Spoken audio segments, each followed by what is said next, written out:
Hey, I'm Jim Berry. Welcome once again to Miami Life, the show that goes up close on the issues affecting South Florida and the people who help make life here so unique. All right, so you want to travel? Well, now life will be much easier for you if you have the so-called Real ID. If you have had your driver's license renewed in the past couple of years, you probably already have it. It is essentially an upgraded form of identification now required when you are traveling through airports. The new license with the star in the upper right-hand corner is said to be more secure than the previous version. But if you still don't have a Real ID or a passport, well, you can still travel, but you'll get flagged as not compliant, and it'll take you a whole lot longer to get screened. Of course, for many people, trying to get a new ID is a real issue because they don't have a birth certificate. A second South Florida woman recently reached out to CBS News Miami about problems obtaining a new state ID. CBS News Miami's Tania Francois talked to the Miami Gardens woman who says she's been trying to solve this problem now for years. It's like I'm nobody. That's how I feel. There's one thing 77-year-old Jessie Lovett has always wanted, proof that she was born. Some of the midwives couldn't read or write, but they know how to live with the babies. Lovett was born in 1947 in Marion County, Georgia. She believes the midwife never filed for her birth certificate. In the past, she was able to get a Florida ID, even this one, dating back to the 80s. I used to go over there by the stadium. But everything then they didn't ask for no birth certificates or nothing. You just tell them your age and where you was born at, and they give you an ID. Real ID enforcement begins Wednesday. Lovett says she's been trying to get hers since her ID card expired back in July 2020. I feel sometimes like loss. I have the only thing I have that I can really count on is my children and that man upstairs. Lovett's son, Derek, has been working with a Georgia attorney to get his mom a delayed birth certificate. So far, they've been denied. It's been 5 years. In July, it would be 5 years. It's been hard for my mom. I do anything for her. The family has several documents proving she was born in the United States, including her marriage license that lists Georgia as her place of birth. She has a Social Security number, gets Medicaid and other assistance. Still, without a valid ID, going to the doctor has become difficult. I go to doctors and I be turned down. When she goes to a primary doctor and complain about X, Y, and Z, she's sent to a specialist. Once they run that ID, it's like, sorry, Miss Lovett, we can't see you based on the expiration. Her daughter also has concerns about being stopped by police with their mom in the car and not being able to prove where she was born. You have to be careful taking mommy on these little joy rides because you never know if you're going to get pulled over and it's going to be a situation with her not having her ID. So let's take a deep dive into this story now with Tania Francois. We heard the situation there with Miss Lovett. What is the situation long term with her? You know, that's a good question. They have a hearing in June, at the end of June, and they are really hoping that that is the time she finally gets the birth certificate. Now, they've had hearings before, and they've hoped this before. It's been a 5-year process, and we know it's a long process, and so here they are. This is the second story you've done like this recently, so it makes me think this is a bigger problem than folks realize, is it? Absolutely, because you're talking about anyone born in the, you know, from what South Carolina says, from 1915 to about 1960. These are people during the middle of Jim Crow segregation who were born at home because we know African American women were not allowed necessarily in hospitals. And so they were born through midwives. And the midwife, it was up to her or him, I imagine, to go get the birth certificate. And that did not always happen. And so that's how you have a slew of women who, you know, are born, and men who are born without birth certificates. Because if the midwife, in this case of Jessie Lovett, she says her midwife couldn't read or write. So it's like you give birth, but how do you now file the forms to get a birth certificate? I can relate to this story. My grandfather was born in Mississippi in 1898, and he had a real issue tracking down his birth certificate. But I thought that by now this issue would have been resolved. So did the family have to go to Georgia, where she was born, to try to work this out? So thankfully they didn't have to go to Georgia, but they had to hire an attorney out of Georgia. And so thanks to the advancement, this began for her July of 2020, so right during the middle of COVID. could. So they're been able to Zoom a lot of the court hearings, and so the one in June they're hoping will either be teleconference or via Zoom. So they've been able to handle that remotely, but it's Georgia's jurisdiction, and in the first case, South Carolina's jurisdiction, to actually issue the birth certificate, and they have to prove that they're Americans, essentially. Wow. And to hammer the point home of why this is so important now, because of the real ID requirement, which is now going into effect, it'll be hard to get through airport security, hard to go into federally secure buildings if you don't have that. And not only that, we know there's the SAVE Act that's been moving through Congress, right? And the SAVE Act is basically you have to, in order to vote, you have to have a birth certificate, and the names have to match. So these women, both of them say they have voted in the past, they have valid voter registration cards. So without this ID, long term, if these laws pass, it could affect their ability to vote. So what if she has to travel in the meantime, or an election comes up in the meantime? Then what? Well, right now, she still has her voter registration card, both women. So for my first woman, Jeanette Palmer, who was born in South Carolina, in her instance, she can drive. She has a extension for 90 days, which there's probably about, I'd say, 75 days left in that. So she's okay. When that time is up, she cannot drive. She has an expired driver's license. Wow. Yeah. Well, certainly we hope that they work this out soon, because as you mentioned, there seems to be a specific group of folks that this is really affecting. And so that's why I'm so glad that you're pointing this out. Tania, Francois, thank you so much. Thank you. Well, the fight over fluoride in Miami-Dade's water supply is over. Miami-Dade County Commissioners overrode Mayor Daniela Levine-Caba's veto of the fluoride ban. That comes just 2 weeks after the mayor told me right here on Miami Life that removing fluoride from our water supply could trigger a public health crisis. Now, this move comes as Governor Ron DeSantis says he will sign into law banning the addition of fluoride across the entire state. Here is CBS News Miami's Joan Murray. In a room full of supporters, Governor Ron DeSantis said he will sign a bill removing fluoride from public water supplies statewide. It's forced medication when they're jamming fluoride into your water supply. And they did it because, if you have fluoride, it'll help with dental. And I'm not saying that's not true.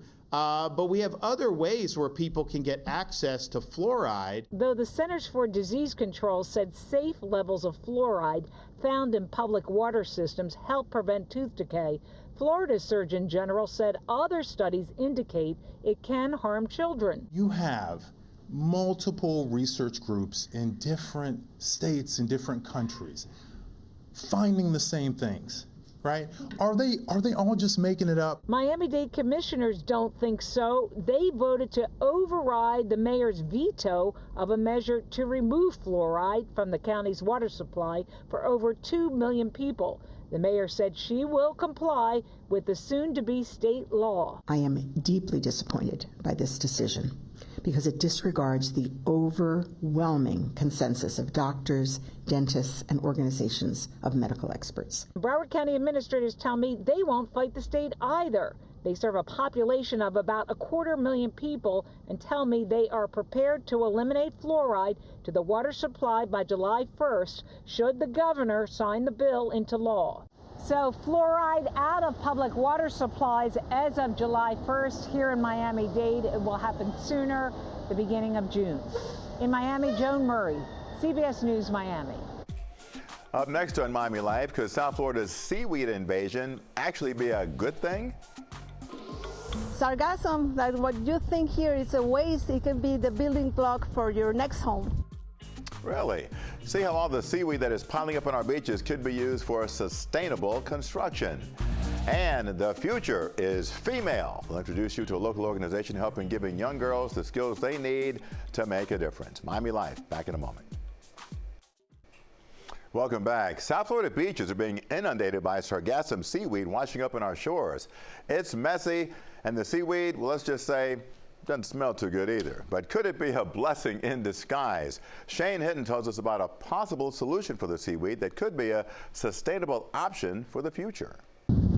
You might have already noticed large amounts washing up on our shoreline. Sargassum is a type of seaweed which mostly comes from an area in the Atlantic referred to as the Great Atlantic Sargassum Belt. Whether it's respiratory irritation, the rotten egg smell, or the inconvenience of your favorite beach spot being bogged down with blankets of sea debris, sargassum is quite the problem for local governments who keep the beaches clean. That prompted Raquel D'Antonio and her father to come up with a solution. 10 years ago, we went to a wedding in Mexico, and that's when the beaches were covered by sargassum. And that's when my father said, oh, there's so much of it, what can we do with it? The answer came in the form of a product they came up with.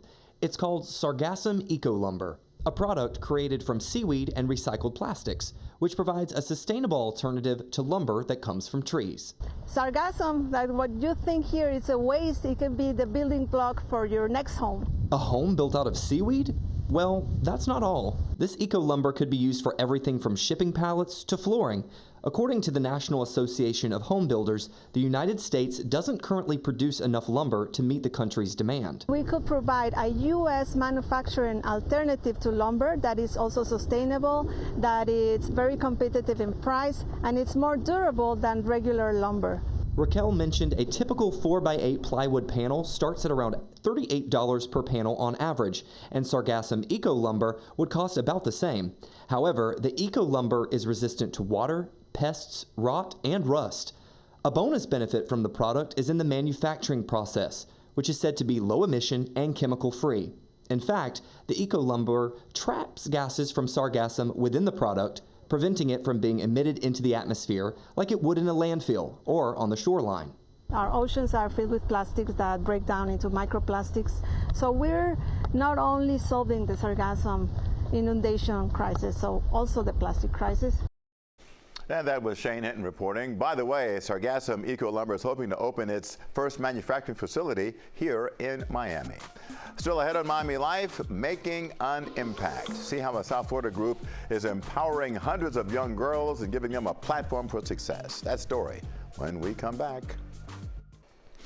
Well, a local nonprofit is dedicated to inspiring and nurturing the next generation of community leaders. Here's Nadja Sherman with a closer look at the life-changing work being done by Girls, Inc. of Greater Miami.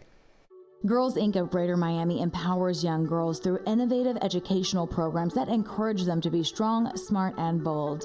Their initiatives focus on building skills in science, math, and technology while guiding them through the everyday challenges they face. 8th grader Ana Pena is experiencing her first year in the program. She told me about the impact it has had on her. I was still kind of shy, but now it's made me more confident. Pena, along with her peers, just joined the brand new Girls, Inc. speech and debate team, which launched in January.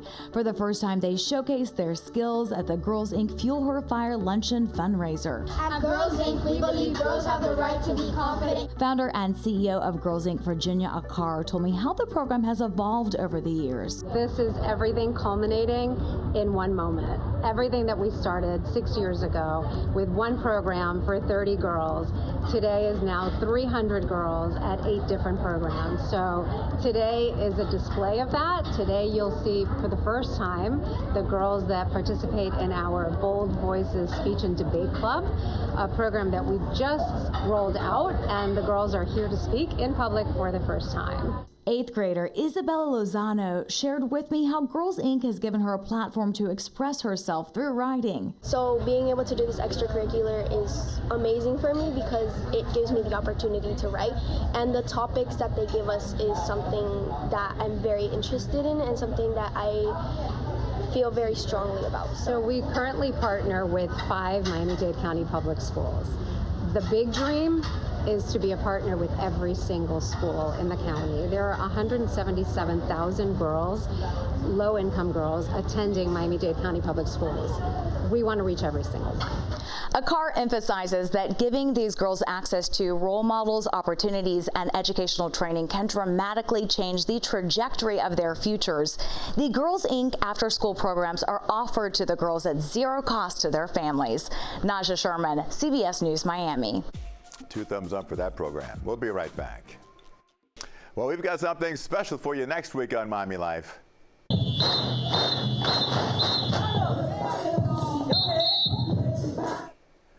Now we're going to get our groove on and celebrate the art of dancing in South Florida, from line dancing to the tango and salsa, West Coast swing, compa, Chicago-style step, and with so many cultures here, we're going to show you how South Florida dances in so many ways, the power of dancing and the positive vibes that people get from it. Check it out next week on Miami Life. And we love getting feedback from the Miami Life audience. Our interview with the ACLU over legislation that would put child labor protections on the back burner had you talking for sure. One viewer supports it, saying, I don't see a reason for young people to not work. But another questioned if the bill would force kids to choose work over study time. Isn't the example of why young people shouldn't work clear when you look at how much college remedial classes are needed for those youth who went into the military before attending college? And another viewer noted that the bill seems geared toward filling the workforce gap caused by the ongoing immigration crackdown. He wrote, my question in Florida is, who will be the landscapers who will work in the booming construction industry in Florida, and who will work in the restaurants? Who will work in the farms? Keep sending us your comments and feedback to cbsmiami@cbs.com. That's going to do it for this week's edition of Miami Live. Remember, tune in every Thursday for our show at 6:30 on the stream. You can also watch all Miami Life episodes on demand on our YouTube channel. I'm Jim Barry. See you next time.